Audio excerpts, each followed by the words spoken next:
सत साहिब सभी को राम राम। गुरुदेव की कृपा सब पर बरसती रहे। साधो भाई, आचार्य गरीबदास महाराज अपनी वाणी में जरना के अंग में कहते हैं, गरीब ऐसी जरना चाहिए ज्यों चंदन के अंग। पहले तो जरना को समझिए। जरना का अर्थात होता है कि सहनशीलता। जो भी चीज़ें आप सहनशीलता, सिर्फ ये नहीं कि आपके साथ किसी ने कुछ किया आप उसको सहन कर गए, नहीं, बहुत कुछ है जरना। जब साहिब ने ये कह दिया जरना आप अलेख है, जरना पूर्ण ब्रह्म है, जरना आप अलेख, तो जब पूर्ण ब्रह्म ही अगर बता दिया है जरना को, तो आप स्वयं समझ लीजिए कि ये जरना अगर आप धारण कर लेते हैं, जिस तरीके से साहिब ने बताई है वैसी जरना की बात हो रही है, तो आप स्वयं ही पूर्ण ब्रह्म हो जाते हैं। अगर इस एक चीज को समझ लिया आपने ध्यान से, तो आगे जो भक्ति है वो बहुत सरल हो जाएगी। साहिब कहते हैं ऐसी जरना चाहिए जो चंदन के अंग, मुख से कछु न कहत है तनकु खात भुअंग। सांप होते हैं, चंदन के चारों तरफ लिपटे रहते हैं। साहिब कहते हैं कि वे चंदन के ऊपर डंक मारते हैं, क्योंकि उनके अंदर जो जहर की गर्मी है अंदर, वो चाहते हैं उसे निकालना, उसके कारण वो अंदर ही अंदर जल रहे हैं। इसीलिए वो चंदन की शीतलता के कारण वो चंदन के साथ लिपटे रहते हैं, ताकि उनका तन शीतल रहे, और उसके साथ साथ वो अपना जहर भी निकालते हैं। लेकिन उस जहर से भी चंदन की खुशबू पर कोई असर नहीं पड़ता है। साहिब कहते हैं कि चंदन कभी मुख से कुछ कहता नहीं है, वो बेशक डंक मारते रहे, कुछ नहीं बोलता चंदन। ऐसी जरना चाहिए जो पारस के होए, लोहे से सोना करे कहे न सुनावे कोई। तो पहले जो चंदन की बात कही वो तो तब की बात थी जब चंदन के ऊपर डंक मारा जा रहा था, यानी कि कोई कष्ट दे रहा है। अर्थात जब कोई जीव को कष्ट देता है तो कष्ट देने के बावजूद जीव को उस पर कोई प्रतिक्रिया नहीं देनी चाहिए। अच्छी हो या बुरी, कोई प्रतिक्रिया देने की जरूरत ही नहीं है।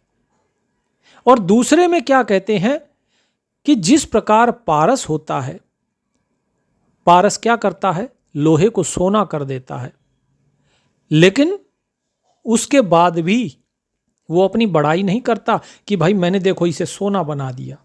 नहीं, वो कोई बड़ाई नहीं करता, क्योंकि जो साहिब कहते हैं, कबीर साहिब, बड़े बड़ाई ना करे बड़े ना बोले बोल।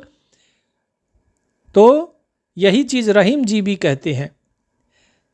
रहीम जी ने भी यही दोहा कहा है, बड़े बड़ाई ना करे बड़े न बोले बोल, रहीमन हीरा कब कहे लाख टका मोरा मोल। कि मेरा मोल लाखों में है, कब हीरा कभी कहता है क्या? नहीं कहता है। तो इसी तरह जो बड़े लोग होते हैं वो बड़ाई नहीं करते हैं। फिर कि ऐसी जरना चाहिए, 35वां दोहा है, गरीब ऐसी जरना चाहिए जो पृथ्वी पति इंद, मोती मुक्ता होत है बूठे स्वात समंद। कि जरना ऐसी होनी चाहिए जिस प्रकार पृथ्वी के ऊपर बूंद पड़ती है ओस की, और वो ओस कहाँ पर गिरती है? यदि वो ओस गिरती है सांप के मुख में तो विष बनती है। वही अगर मोती बनना है तो किस में गिरेगी? वो स्वाति की बूंद समुद्र में गिरती है, सीप के अंदर, और जैसे ही सीप में गिरती है तो वही स्वाति बूंद मोती बन जाती है। अर्थात संगत जैसी होगी वैसी ही रंगत हो जाती है। लेकिन क्या मोती चिल्लाती है कि भाई, मोती तो कह देगी सीप ने मुझे मोती बनाया, सीप ने मुझे मोती बनाया, लेकिन सीप कभी नहीं चिल्लाती। इस प्रकार से व्यक्ति की जरना होनी चाहिए कि वो किसी के साथ अगर अच्छा करता है तब भी उसे अपनी बड़ाई नहीं करनी, यदि किसी के साथ बुरा अगर हो रहा है तब भी उसे कोई प्रतिक्रिया नहीं देनी। गरीब जरना बिन जोगी अफल। अब देखिए साहिब ने बिल्कुल स्पष्ट कर दिया। अभी तक तो सारा बताया कि जरना कैसी होनी चाहिए। और यदि जरना आपके पास नहीं है, आप सुमरन करते हैं, आप ध्यान करते हैं, आप साधना करते हैं, नाम जाप करते हैं, पूजा पाठ भी कोई कुछ भी कहे, सब कुछ करते हैं। आप कहेंगे मैं परमात्मा पर विश्वास करता हूं, आप कहेंगे कि मैं परमात्मा से प्रेम करता हूं, लेकिन साहिब कहते हैं तुम्हारी ये सारी जो योग है, ये जितना सिद्धि है, जितना आपने अभी तक किया है, ये सुमरन बोले, ये सब कुछ निष्फल है। क्यों? अगर जरना नहीं हुई तो। जरना बिन जोगी अफल, बुस्त न लागे हाथ, बिन जरना क्या पाइये, भाट बके पर भात। कि भाई जो जरना होती है ना, सहनशीलता, ये बड़ी जरूरी है। इसके बिना जो साधक है वो निष्फल हो जाता है, वो खाली हाथ रह जाता है, उसके हाथ में वो वस्तु नहीं लगती। कौन सी वस्तु? वो तत्व जो परमात्म तत्व है, वो उसे नहीं जान पाता। तो उसे जानने के लिए जरना बहुत जरूरी है। कुछ नियम है, कुछ चीजें हैं, जिस तरह प्रेम है, विश्वास है, जरना है, ठीक है जी, संयम है, ये सारी चीजें, संतोष हो गया, सहज भाव हो गया, ये सभी चीजें जरूरी हैं। अगर इनमें से एक चीज भी अगर नहीं हुई तो विकार आपके अंदर आ जाएंगे और आप निष्फल हो जाओगे, आपकी भक्ति निष्फल हो जाएगी। साहिब कहते हैं बिन जरना क्या पाइए, भाट बके प्रभात। भाट जो होते हैं सुबह सुबह, जो प्रभात अर्थात सुबह सुबह सुबह क्या करते हैं? भाट गाते बजाते फिरते हैं गांव में से, शहर में से, कि हमें कुछ मिल जाए, कुछ मिल जाए, कुछ मिल जाए। तो साहिब कहते हैं फिर आप उस भाट के समान हो। आप नाम सुमरन कर रहे हो, आपका नाम सुमरन जिस तरह भाट डूम भाट गीत गाते फिरते हैं, उनके गीत गाने से ज्यादा नहीं है फिर आपका नाम सुमरन, अगर आपके अंदर जरना नहीं है तो। अगर आप सहनशीलता नहीं रखते हैं तो कोई लाभ नहीं है। फिर साहिब कहते हैं कि आप कहते हो कि मैं सहनशील हूं, आप कहते हो मैं प्रेम करता हूं, मैं विश्वास करता हूं, आप कहते हो मैं भक्त हूं, मैं नाम सुमरन करता हूं, नाम जाप करता हूं, लेकिन कथनी से क्या होत है, करनी कारण मूल, करनी कर जरना जरे, लगे पान फल फूल, गरीब कथनी मैं कथ है नहीं, करनी से रंग लाग, करनी कर जरना जरे, सो जोगी बड़ भाग। 37 और 38वां दोहा है। साहिब कहते हैं, देखिए क्या कहते हैं कि कथनी से क्या होता है। कथनी अर्थात कहना, कथनी और करनी दो चीजें बताई। करनी अर्थात करना, कि भाई कहने से कुछ नहीं होता है, करनी कारण मूल, जो करनी है वो असल चीज है कि आप करते क्या हो। मुंह से बोलने से, बड़बड़ करने से तो कोई भी बड़ी बड़ी डींगे हाँक सकता है, असल चीज है कि आप करते क्या हो। लेकिन करने के बाद भी आप सहनशील रहो, तब असली चीज है। करनी क्या कही कि करनी तो जड़ है। अगर आप करनी करते हो तो समझ लो जैसे वृक्ष होता है ना, वृक्ष की जड़ जो होती है वो जड़ से ही वृक्ष खड़ा है, जड़ नहीं हो तो वृक्ष होगी ही नहीं। तो करनी कारण मूल, तो करनी ही कारण है, करनी ही जड़ है। करनी अर्थात जो कर्म है, अर्थात कर्म तो आपको करना पड़ेगा। लेकिन साहिब कहते हैं करनी कर जरना जरे, लेकिन जब करनी करने के बाद यानी कर्म के बाद भी आप अगर संयमित रहते हैं तो जिस प्रकार जो वृक्ष है उसको पोषण मिलता रहता है जल से, भूमि से, अर्थात वो करनी भी चल रही है उसकी और वो शांत रहता है वृक्ष, और उसके बाद उस पर क्या लगते हैं? पत्ते लगते हैं, फल लगते हैं, फूल लगते हैं। तो वो किसी को चिल्ला चिल्ला के कहते नहीं कि देखो भाई मेरे ऊपर फल आया है, मैंने ये किया, मैंने इतना अच्छा किया, तो देखो कितने सुंदर फूल आए। वो कुछ नहीं कहता। कबीर साहब कहते हैं साधक को भी ऐसे ही मौन रहना चाहिए, अपनी जो सहनशीलता है उसको बचा कर रखना चाहिए, क्योंकि कथनी में कथ है नहीं कि कहने से कोई लाभ नहीं होता, कहने से सच्चाई नहीं होती। असल जो फल मिलता है वो किससे मिलता है? करनी से रंग लाग, कि करनी से रंग आता है। आपने वो देखी होगी मेहंदी, पत्ता हरा है आप कहोगे जी ये तो इसके अंदर लाली है, लाली है, मेहंदी है ये, उससे लाल रंग नहीं आएगा आपके हाथ में। करनी करो, उसको पीसो, पीस के और फिर उसको हाथ पर लगाओ, सूखने दो, फिर धो, तब रंग आता है। तो करनी करनी पड़ती है, सिर्फ कहने से नहीं होता। साहिब कहते हैं करनी कर जरना जरे सो जोगी बड़भाग।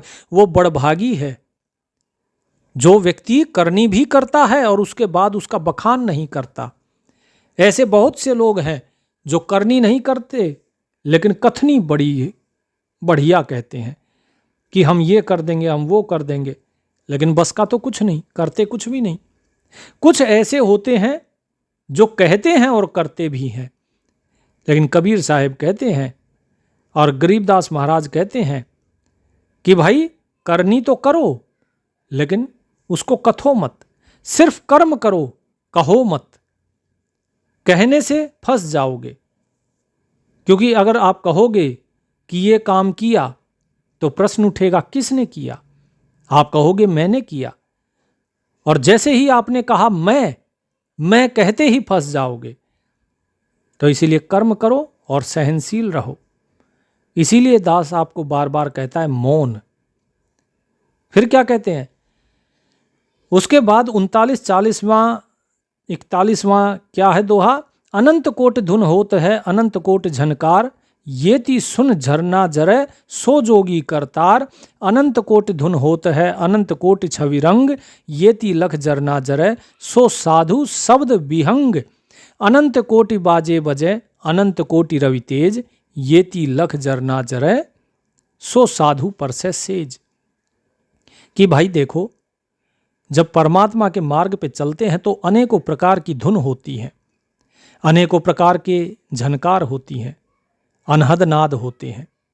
कहीं झिंगुर की आवाज़ होगी, कहीं आपको शंख की, कभी घंटे की, कभी आपको जो बादलों के बिजली कड़कने की होती है वैसी आवाज़ होगी, कभी आपको आवाज़ आएगी वीणा की, कभी मुरली की आवाज़ आएगी।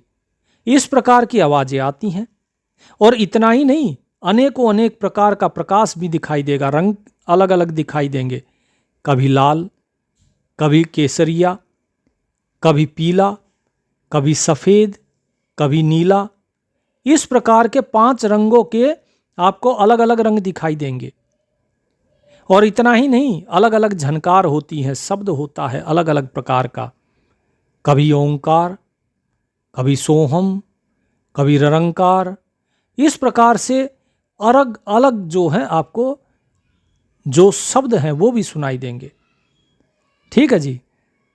जिस प्रकार योगी योग करते हैं तो उन्हें ओम रिंग श्रिंग क्लिंग ये सब चीज़ें, ये सारी धुन होती हैं। ये सारा हम तो बोलते हैं, लेकिन जब योगी योग साधना में बैठता है तो ये सारी आवाज़ें अंदर से, ये सारी झनकार अंदर से आती हैं।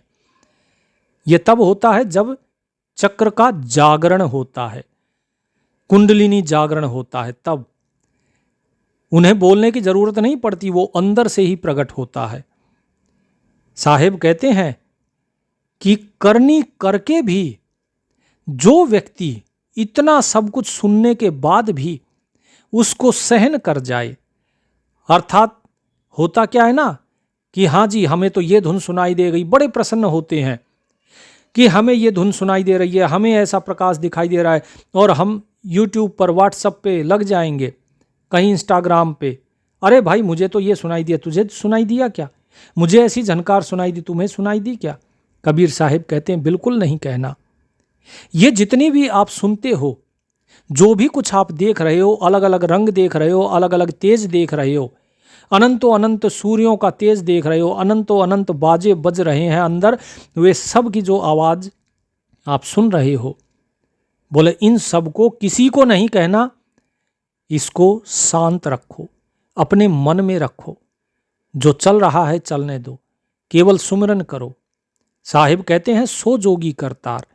ऐसा जो व्यक्ति, ऐसा जो योगी है, वो वास्तव में करतार ही बन जाता है, अर्थात भगवान ही हो जाता है। और यदि कोई ऐसा साधु है तो उस साधु को समझ लो कि उस साधु ने उस शब्द को प्राप्त कर लिया। जो सार शब्द है, उसे प्राप्त करने के बाद साधु की ऐसी स्थिति होती है और ऐसा ही साधु उस परमात्मा के तेज को प्राप्त कर पाता है। फिर क्या कहते हैं कि गरीब साहिब से परिचय भय।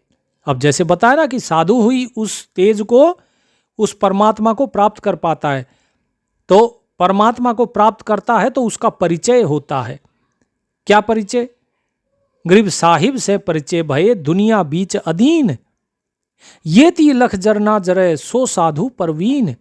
साहिब से परिचय भय उस दरबार आबाद, यहां न प्रगट होता है परम स्नेही साध। कि जो ऐसा साधु होता है, जो इतना सब, ये सारे अनहद नाद, सारे वे रंग, सारे तेज, इन सबको देखकर भी जो सहनशीलता रखता है, जिसके मन के अंदर उद्वेग पैदा नहीं होता, कोई किसी प्रकार की लहर पैदा नहीं होती, तरंगे पैदा नहीं होती, मन में शांत रहता है, सहनशील रहता है। कबीर साहिब यहां पर बताते हैं बंदी छोड़ महाराज कि ऐसा व्यक्ति उस साहिब का परिचय पाता है और वो देखता है, वो साधु, कि परमात्मा जो है इस दुनिया के बीच में है। अदीन कौन हुआ? जो दीन का अर्थात होता है धर्म। दो दीन जैसे हिंदू मुसलमान, बोले वो अदीन है, वो सभी धर्मों से परे है। और जो इस चीज को देखता है कि परमात्मा सबसे परे होते हुए भी सब में है, वही साधु प्रवीण यानी कि बुद्धिमान, अक्लमंद है। और जो उससे परिचय पा लेता है, इतना सब समझ जाता है, वो उस दरबार में पहुंच जाता है, उस साहिब के दरबार में, उसके सामने। और वो ये भी समझ जाता है कि वो परमात्मा है तो यहीं इस धरती पर ही है, वो सब जगह है, हमारे अंदर भी है, हमारे बाहर भी है, लेकिन वो प्रकट नहीं होता। वो प्रकट नहीं होता, वो केवल व्यक्त करता है अपने आप को। कैसे? परम स्नेही साध, अपने परम स्नेही साधुओं के द्वारा। वो अपने ज्ञान को साधुओं के माध्यम से कहता है, संतों के माध्यम से कहता है। साहिब कहते हैं, ग्रीब काछ बाछ पर बंद है सतवादी नूर सतवादी नरसूर। साहिब के दरबार में जिनमुख रहसी नूर। ग्रीब काछ बाछ को कस रहे सतवादी नर एक। साईं के दरबार में रहे जिनों की टेक। कि जिनका अपनी काछ बाच, बाच अर्थात वचन, काछ अर्थात करनी, जिसका अपनी करनी पे और अपने वचन अर्थात कथनी पर बंद है, बंद अर्थात बंधन है, नियंत्रण है, जिसका अपनी कथनी और अपनी करनी पर नियंत्रण है, ऐसा जो नर है, ऐसा जो मनुष्य है, वो सत्यवादी है और वही सूरवीर है। और साहिब के दरबार में उसके चेहरे पर नूर रहता है, वो परमात्मा के दरबार में पहुंचता है।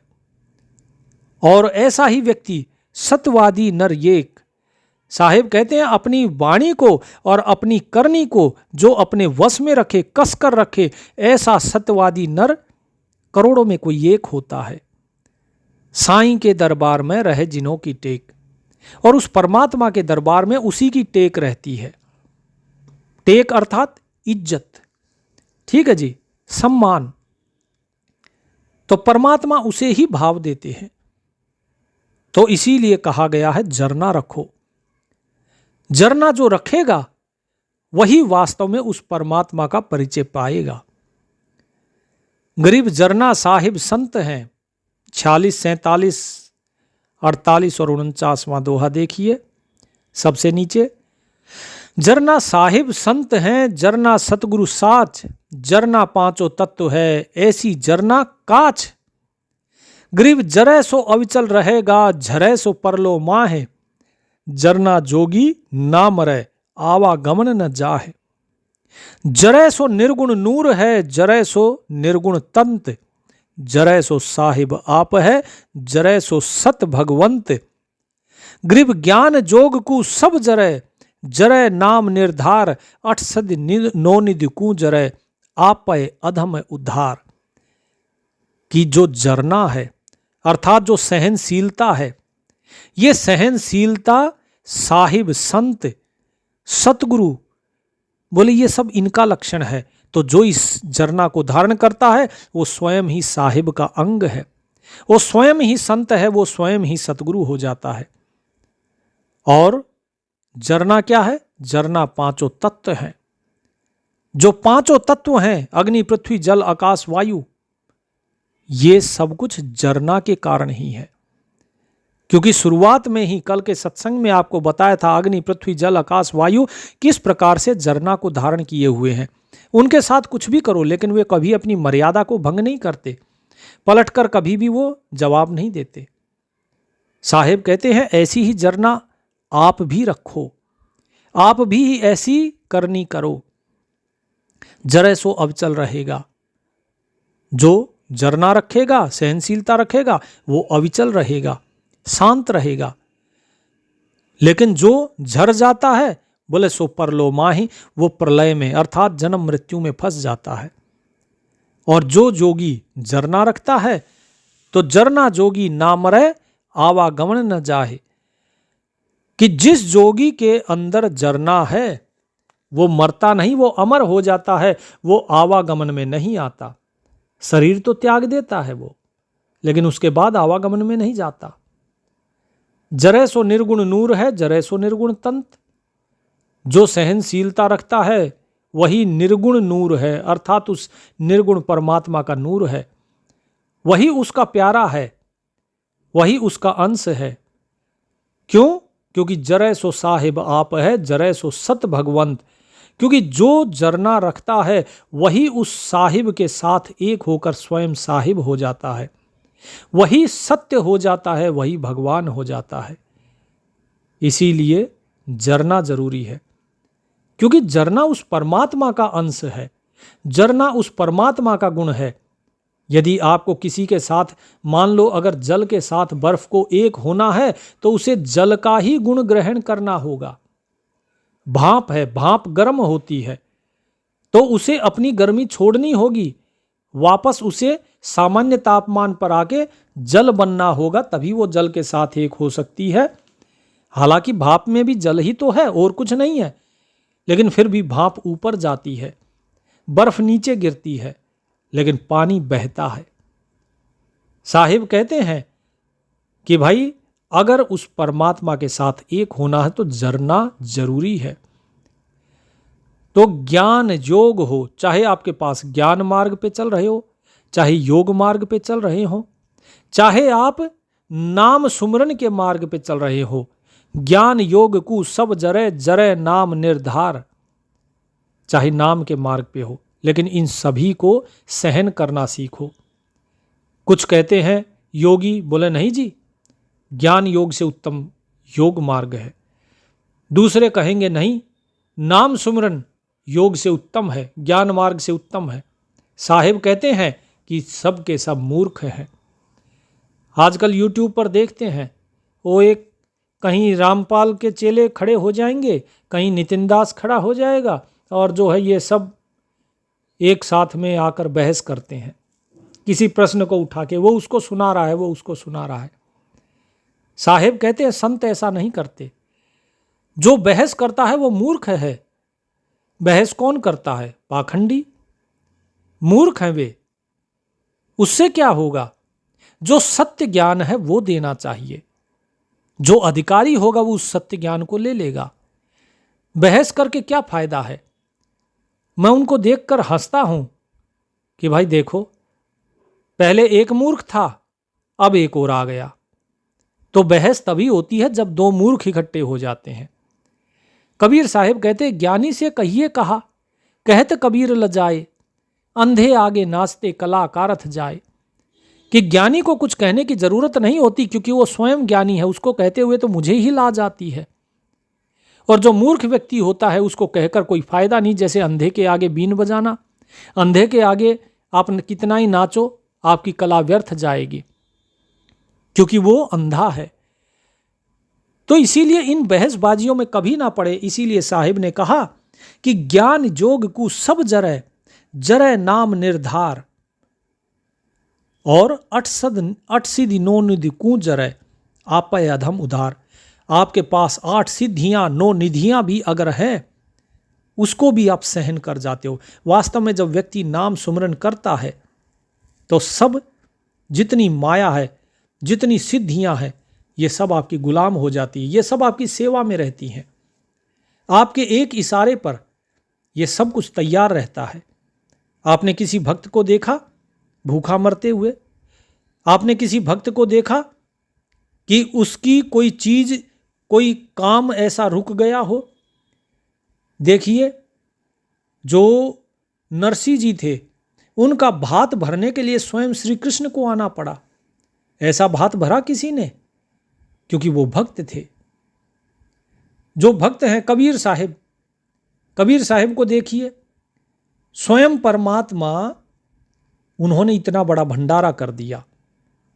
भक्त की लाज रखने के लिए परमात्मा भी हाजिर रहते हैं हमेशा। वो अपने भक्त के पीछे पीछे दौड़ते हैं। इसीलिए साहिब ने कहा, 8 सिद्धि 9 निधि कू जरय आपय अधम उधार। अधमों का भी उद्धार करने वाला हो जाता है वो व्यक्ति जो इस सब चीज को, ज्ञान, योग, नाम, सिद्धि, रिद्धि, इन सभी चीजों को पाकर भी जो संयमित रहता है, जो सहनशील रहता है, जो इनके चक्र में नहीं फंसता है, वो स्वयं अधम उधार उस परमात्मा के समान ही हो जाता है। कबीर साहब अपनी वाणी में ये सारी चीजों का इशारा करते हैं। फिर बंदी छोड़ महाराज क्या कहते हैं? गरीब भक्ति मुक्ति को सब जरय जरय जोग बैराग आपा ठहरावे नहीं यो मति पूर्ण भाग। अब देखो, ये सारी चीजें तो बता दी, लेकिन अब इसके ऊपर सबसे बड़ी चीज बताई है साहिब ने। क्या? कि भक्ति मुक्ति, इन सब को ठीक है आप सहन कर गए कि भाई भक्ति आपको प्राप्त हुई, आपने कोई प्रतिक्रिया नहीं दी, आप सामान्य रहे। आपको मुक्ति की प्राप्ति हो गई, मुक्ति की प्राप्ति होने के बाद भी आप फूले नहीं समाये, आपके मन में कोई फर्क नहीं पड़ा। आपके मन के भाव जो थे, वो चित्त जो था, वो शांत रहा, स्थिर रहा, सहनशील बने रहे। साहिब कहते हैं कि जरय जोग बैराग, इतना ही नहीं, आपको संसार से वैराग्य हो गया, फिर भी आप किसी को कहते नहीं हो। आपने योग किया, योग को सिद्ध कर लिया, फिर भी आप जो है किसी को कुछ नहीं कहते। इतनी सहनशीलता तो बड़ी अच्छी बात है, लेकिन इसके बाद आपा ठहरावे नहीं, स्वयं की जो मैं है, जो अहम है, जो व्यक्ति इस अहम से ही परे हो जाता है कि भाई सहनशील तो मैं जब बनूंगा ना, जब मैं होऊंगा, मैं तो हूं ही नहीं, और जब मैं ही नहीं हूं तो सहनशील कौन बनेगा? साहिब कहते हैं जिसके अंदर ऐसी मति आ गई, ऐसी बुद्धि आ गई जिसको, उसके तो पूर्ण भाग कह लीजिए, उसके तो भाग्य खुल गए। वही केवल परमात्मा के साथ एक हो जाता है। इतना ही नहीं, और भी बहुत चीजें हैं जो साहिब बताते हैं। गरीब दया धर्म सबकू जरय जरय सील संतोष मणि कुफर व्यापे नहीं मिल पद रहे अजोक। गरीब मुख से कहे सो सब जरय श्रवण सुने से सोए मन की धारण सब जरय सो जन नहीं चल होए। गरीब 4 मुक्ति जरना जरय भिस्त बैकुंठ विलास काया माया सब जरय सो साधु निज दास। कि उस परमात्मा का दास कौन है? सच्चा परमात्मा का सच्चा दास वो है जिसके अंदर दया है, धर्म है, सील है, संतोष है। 51, 52 और 53वां दोहा देखिए, साहिब ने लिखा है, दया, धर्म, सील, संतोष, इन सब को प्राप्त करने के बाद भी जिसके अंदर अहम ना आए कि मैंने इनको विजय कर लिया, ये अपने साथ आत्मसात कर लिए। मणि कुफर व्यापे नहीं, जिसके अंदर जरा सा भी कुफ्र अर्थात पाप व्याप्त नहीं होता, जो पाप से परे है। मिल पद रहे अजोक, उस अविनाशी के पद में जो मिला रहता है। मुख से कहे सो सब जरय श्रवण सुने से सोए, कि जो भी सुनता है, जो वो मुख से कोई कुछ कहता है, अर्थात वो चाहे मुख से बोले, चाहे कान से सुने, चाहे वो मन में कुछ धारण करे, उस सब को वो सहन कर जाता है, उसको कोई मतलब नहीं होता इन चीज़ों से। कहते हैं वो वास्तव में निश्चल है।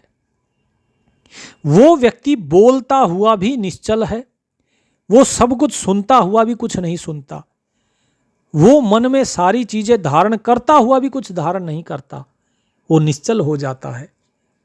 और जो चार मुक्ति जरना जरे, जो चार मुक्ति को प्राप्त कर लेता है, उन चारों मुक्तियों के बाद भी फिर वो भिस्त वैकुंठ विलास, भिस्त कहा जाता है स्वर्ग को, कि स्वर्ग वैकुंठ का सुख भी प्राप्त कर लेता है, तो भी वो सहनशील ही रहता है। काया माया सब जरे सोच आजू निज दास, जो काया और माया इन सब से परे हो जाता है, इन सब को जर जाता है, अर्थात इन सब से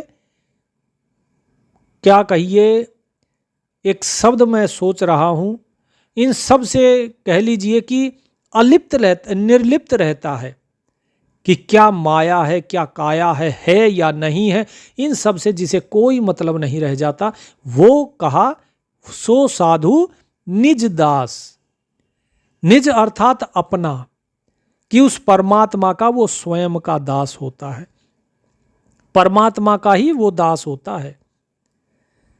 और क्या कहा, कहते हैं परपट्टन नगरी बसै भेद न काहू देत, कीड़ी कुंजर पोसता अपना नाम न लेत, ग्रीब पर पट्टन नगरी बसै निराधार आधार, लख 84 पोसता ऐसी जरना सार। अब यहां पे परमात्मा का भेद देना शुरू कर दिया, कि वो जो परमात्मा है, उस परमात्मा के अंदर भी जरना है।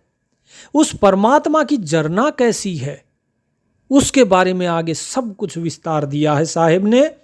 तो अब हम कल जानेंगे परमात्मा की जरना के बारे में। अभी तक तो हमने जीव की जरना जानी, साधु की जरना जानी, कि साधु की जरना, संत की जरना कैसी होती है। अब हम जरना तो धारण कर रहे हैं, लेकिन अब जानेंगे कि परमात्मा की जरना कैसी है, क्योंकि जैसी परमात्मा की जरना होगी वैसी ही जब अपनी जरना हो जाएगी, तभी हम उसके साथ एक होंगे, तभी गुण से गुण मिलेंगे, तभी उसके साथ हम लीन हो पाएंगे, उसमें उसी का स्वरूप धारण कर पाएंगे। तो कल के सत्संग में हम ये सारी बातें जानेंगे। तब तक परमात्मा का नाम सुमरन कीजिए। परमात्मा सभी का कल्याण करें। सत साहिब।